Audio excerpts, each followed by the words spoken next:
And it's time to talk the big issues of the day. Joining me here at the desk, Maria Slade, BusinessDesk senior journalist, and Rawdon Christie, a well-known real estate and broadcaster in the time as well. Good morning. Hey, look, How are you?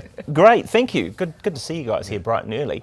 Look, I want to start with you, Maria, because we had Paul Goldsmith on earlier talking about this bigger crackdown, for want of a better word, but effectively orders that give the police powers or law changes that give them the chance to move people on.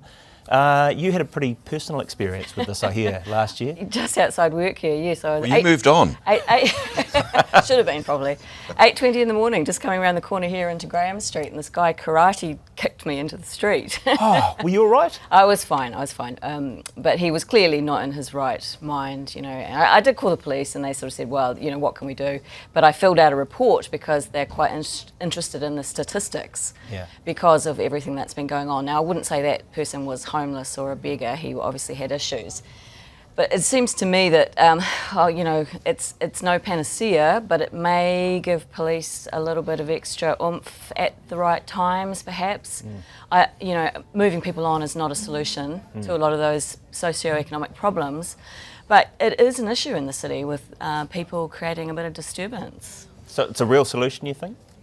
I think it's exactly what you say, Maria, is that let's focus on what we're trying to achieve here, and that's to make the central city more desirable, more livable, to allow businesses to operate more freely and more profitably, to allow tourism to enjoy it and grow. And the reality is, while we're looking for solutions to the problem, the bigger problem, you're not going to be able to afford them unless you can actually build a really robust city centre. And you can see how often the police will have just shaken their heads with the business owner who's implored them to please help, saying, we're just powerless to do anything. So at least they've been given that. I mean, we can, you know, it could be the sexy story, $2,000 fine or whatever, and, you know, being dragged through the courts. That's not really the point. That's never going to really That's happen. a lot of gold coins you'll have to have collected over the day. And I guess you also saw, I think, the police talking yesterday about how it's not just about people being safer, but feeling safer. So is this a bit of window dressing in some sense to say, hey, we've got this ability, you might as well come into the city, don't worry. It is a wee bit. To me, it feels a little bit like the gang patch ban.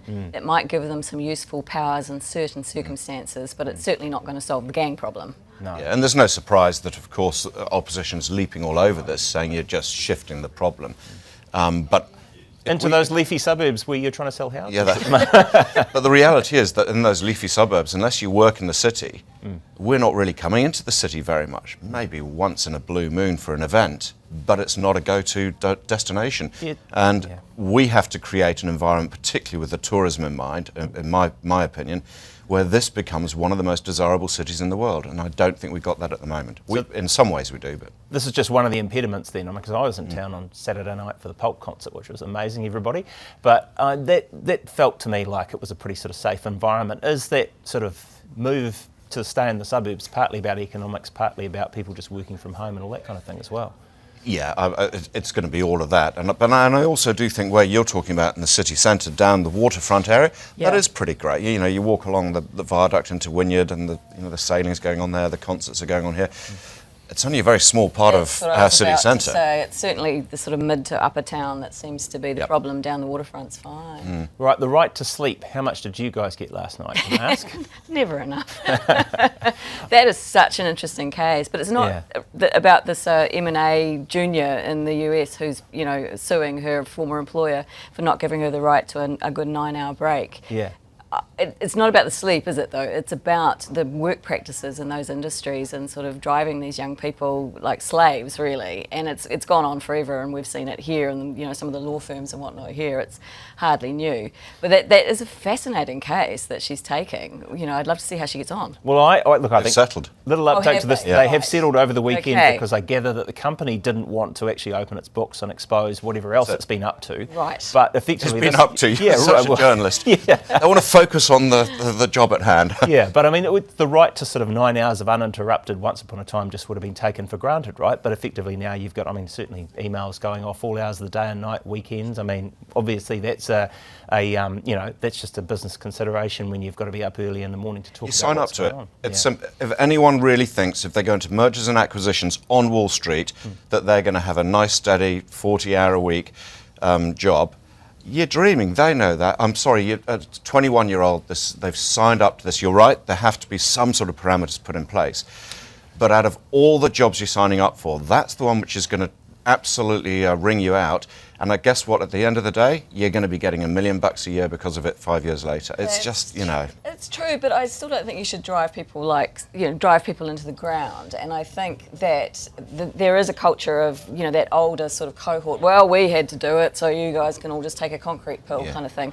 I would hope those. In my real estate days. Well, I was just going to ask, how late, if I'm you're marketing my home, how late are you going to take an email or a text message from me when you try and check something? Depends how close we are to getting a deal. Look, I was answering texts at 7 o'clock this morning, and I've worked 6 open homes Saturday, Sunday, and I was meeting vendors Saturday night, because it's that time of year for us as well. And the reality for us is, though, the more we put in, the more we're not being paid a salary by someone to work. So if we're not turning up, if we're not answering the phone, then we're not making any money. I guess you've got some control over that. So too, we right? completely control that, yes. Right, That's right. okay. That's a big difference. Yeah, okay.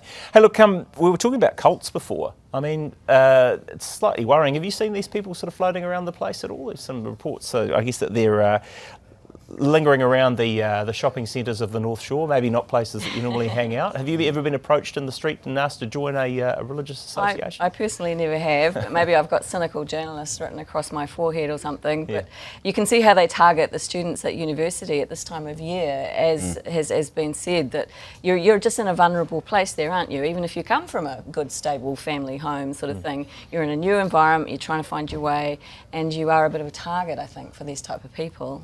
Yeah. And there must be so many students, a minority, but who are feeling slightly lost and slightly isolated. And you're right, it's an obvious hunting ground. But I mean, my youngest started at uni last week or the week before, and I think the clubs she's gone for so far have been sort of, skiing, wine, and sensible girl. toga wearing or something.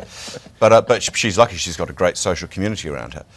If you were feeling a wee bit isolated, it's a bit like the gang model, isn't it? Yeah. Especially if you've come from elsewhere, Yeah. But it's interesting when you look down the tick boxes of things, like they take up a lot of your time. They love bomb you at first. Then they start telling you that they've got it right and everyone else has got it wrong. There's almost like this formula, this checklist. Yeah, well, I think I read somewhere that it's a case that if they're a Christian organisation which is denouncing other Christian organisations, then steer clear, because that's not the. I don't really know. I'm pleased with the UC though, for University of Canterbury raising it, and just making their students aware of it. Right, and we're helping spread that message as well. Yeah. Thank you very much there, Maria Slade, Business Desk Senior Journalist, and Rawdon Christie, Real Estate Agent, for your reckons this morning.